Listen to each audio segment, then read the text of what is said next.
वड़ाई साहब, हुकूमत बड़ी पुरएतमाद है, वो कह रहे हैं बाद में क्या इस्तीफे देने हैं, आप आज दे दें और उसके बाद ऐलान भी लॉन्ग मार्च का इसी महीने में कर दें। आपको लगता है कि हुकूमत का एतमाद दुरुस्त है? कल के जलसे से वो मोमेंटम नहीं बना जिसका पीडीएम चाहती थी कि बने?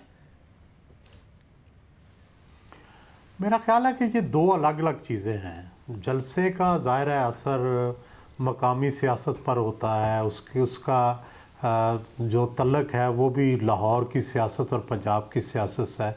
जो इस्तीफ़े हैं या जो लॉन्ग मार्च है उसका वफाक की सियासत पर असर होगा और ज़ाहिर है उससे एक सिस्टम क्रिपल होगा, डेडलॉक पैदा होगा।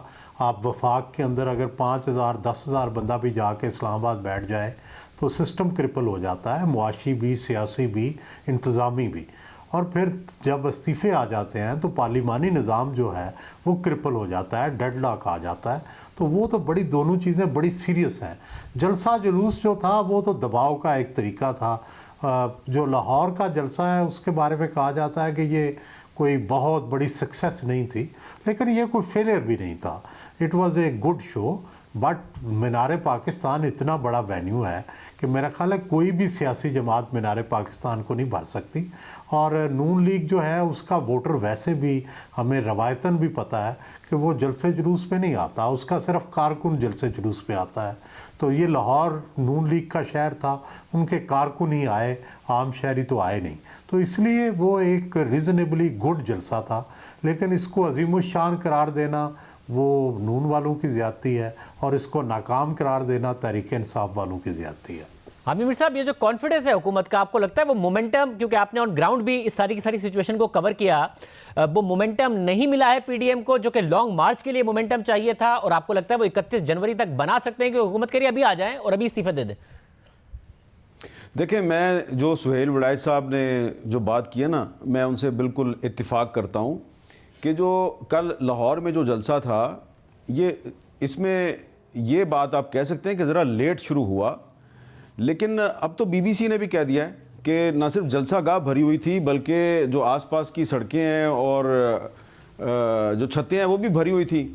तो अगर इसहाक डार के मामले पे बीबीसी जो है उसकी तारीफ़ की जा सकती है, तो इस मामले में भी बीबीसी की रिपोर्ट की आप तारीफ़ ना करें, लेकिन आप उसको ऑथेंटिक तस्लीम कर लें कि अगर बीबीसी ने कह दिया कि जलसा गाह भरी हुई थी तो इसका मतलब है कि सुहेल वड़ाई साहब का मौक़िफ़ दुरुस्त है कि ये अच्छा जलसा था, लेकिन ये बिल्कुल अजीम शान जलसा नहीं था। और ये कहना भी बिल्कुल गलत है कि ये लाहौर की तारीख़ का सबसे बड़ा जलसा था। मैं समझता हूँ लाहौर की तारीख़ का सबसे बड़ा जलसा मीनार पाकिस्तान पर 10 अप्रैल 1986 को हुआ था, जब बेनज़ीर भुट्टो साहब आई थी। उसके बाद आज तक किसी ने उस बड़े जलसे का रिकॉर्ड नहीं तोड़ा, और उसका इम्पैक्ट ये था कि जनरल ज़िया-उल हक की हुकूमत हिल गई थी।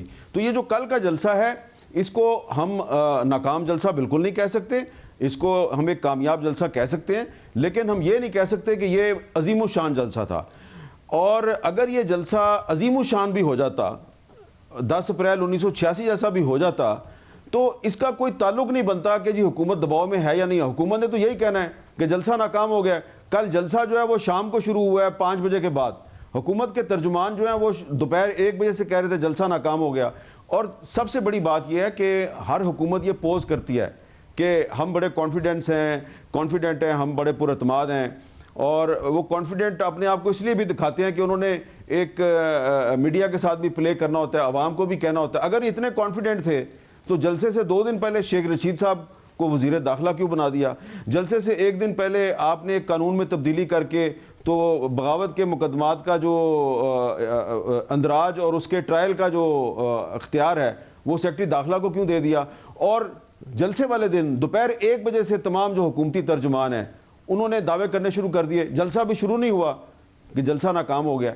तो लिहाजा ना एक ये नाकाम जलसा था, ना अजीम शान जलसा था, ये एक कामयाब जलसा था। और इस जलसे के बाद सबको पता था कि पीडीएम ने इस्लामाबाद की तरफ लॉन्ग मार्च का ऐलान करना है, और वो उन्होंने ऐलान कर दिया है। लेकिन एक चीज़ मैं शाहजेब साहब ज़रूर कहना चाहता हूँ कि आज मौलाना फजलुर रहमान साहब ने अपनी जो मीडिया टॉक है उसमें कुछ मीडिया के बारे में कुछ ऐसे अल्फाज इस्तेमाल किए हैं जो उनको वो अल्फाज इस्तेमाल नहीं करने चाहिए, क्योंकि अगर कुछ टीवी चैनल्स ने या कुछ अखबारात ने इस जलसे को नाकाम जलसा दिखाया है तो उसकी जिम्मेदारी आप तमाम मीडिया पे नहीं डाल सकते। मीडिया में ऐसे लोग भी थे जो इस जलसे को कामयाब कह रहे थे, और इसीलिए हुकूमत के एक तर्जुमान जो हैं उन्होंने एक टीवी चैनल के रिपोर्टर के ख़िलाफ़, उसके अपने टीवी चैनल पे उस रिपोर्टर के ख़िलाफ़ जो है वो उन्होंने इतना लंबा बीपर दे दिया। तो इसलिए मौलाना फजलुर रहमान साहब को चाहिए कि वो अल्फाज के इस्तेमाल में वो भी ज़रा एहतियात करें।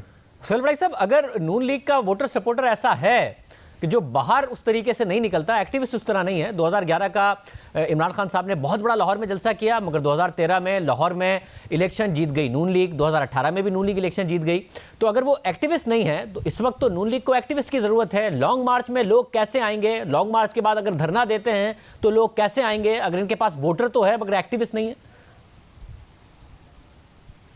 मेरा ख्याल है कि वर्कर को इस्तेमाल करेंगे और शायद और अपनी तैयारी करेंगे।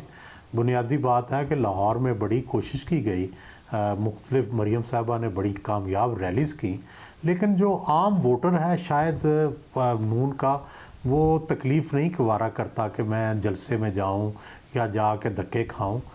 उनका सिर्फ वर्कर जो है वो आता है। तो ये पैटर्न चूँकि बहुत पुराना है, अब इस हैबिट को चेंज करना बड़ा मुश्किल होगा।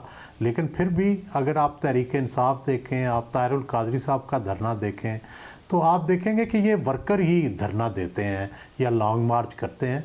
आम वोटर उसमें शरीक सिर्फ एक दफ़ा अदलिया के लॉन्ग मार्च में मियां नवाज शरीफ के साथ शरीक हुआ था आम वोटर, वगरना आम तौर पर ये वर्कर्स ही करते हैं और वही इसको चलाते हैं। और हामिद मीर साहब, एक हुकूमत का कॉन्फिडेंस है कि ये इस्तीफ़ों के मामले पर अभी तक पीपल्स पार्टी डामाडोल है और फैसला जरदारी साहब ने करना है, और जरदारी साहब ने टेबल पर अपने कार्ड्स रखे हुए हैं कि उन्हें क्या क्या चाहिए। तो ये वाकई बिलावल ने करना है या जरदारी साहब ने करना है? जो हुकूमत कह रही है क्या वो दुरुस्त है कि अभी जरदारी साहब अभी भी चाहते हैं किसी न किसी लेवल पर बार्गेन करना? देखें, आसिफ जरदारी साहब is the most misunderstood person in Pakistan. उनके बारे में अक्सर जो लोगों की जो राय होती है बहुत से मामलात में, वो राय जो है वो ठीक नहीं होती। तो मुझे जो पता है उनके बारे में, काफ़ी अरसे से बहुत से फ़ैसले जो हैं वो बिलावल साहब खुद करते हैं। और आसिफ जरदारी साहब जो हैं, एक तो उनकी तबीयत भी ठीक नहीं है, तो वो आजकल इतने एक्टिव नहीं है। हाँ, ये बात दुरुस्त है कि नवाज शरीफ साहब के साथ उनका रब्ता है मुस्तकिल बुनियादों पर, लेकिन ये जो मामला है ना इस वक्त, जो कल बिलावल साहब ने अपनी तकरीर में कहा है कि मुझे फ़ोन ना करो, तो वो फ़ोन सिर्फ बिलावल साहब को नहीं आ रहे, वो फ़ोन आसिफ जरदारी साहब को भी आए और वो फ़ोन मौलाना फजलुर रहमान को भी आए और भी पीडीएम की कुछ जमातों के जो सरबराह उनको आए। किसी ने फ़ोन कॉल अटेंड नहीं की, ना आसिफ जरदारी साहब ने, ना बिलावल साहब ने, ना मौलाना फजलुर रहमान ने। फिर बीच में बंदे भी डाले गए।